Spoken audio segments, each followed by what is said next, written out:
నేటి యువతకు ఆదర్శ నేత బాబు జగజ్జీవన్ రామ్ అని, ఆయన సేవలు మరువలేనివని నగరపాలక సంస్థ కార్యాలయంలో ఘనంగా నిర్వహించారు.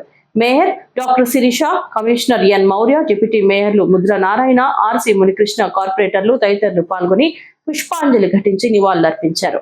ఈ సందర్భంగా మేయర్ మాట్లాడుతూ బడుగు బలహీన వర్గాల హక్కుల కోసం పోరాడి సాధించిన గొప్ప నాయకుడు అని అన్నారు. రాజకీయాల్లోకి వచ్చే ప్రతి ఒక్కరూ ఆయన నీతి నియమాలను పాటిస్తూ రావాలని, ప్రజలకు సేవ చేయాలని అన్నారు. కమిషనర్ ఎన్ మౌర్య మాట్లాడుతూ గొప్ప మానవతావాది, పేదల అభ్యున్నతి కోసం కృషి చేసిన గొప్ప వ్యక్తి జగజ్జీవన్ రామ్ అని అన్నారు. గొప్ప మానవతావాది అయిన ఆయన ఎంతో మంది జీవితాల్లో వెలుగులు నింపారని అన్నారు.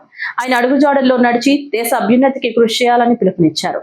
ఈ జయంతి వేడుకలో అదనపు commissioner Charan Tej Reddy, superintendent engineer Shyam Sundar, municipal ఇంజనీర్లు Tulasi Kumar, Gomathi, health officer doctor Yuva Anvesh, revenue అధికారులు సేతు మాధవ్, రవి, శానిటరీ సూపర్వైజర్ చెంచయ్య తదితరులు పాల్గొన్నారు.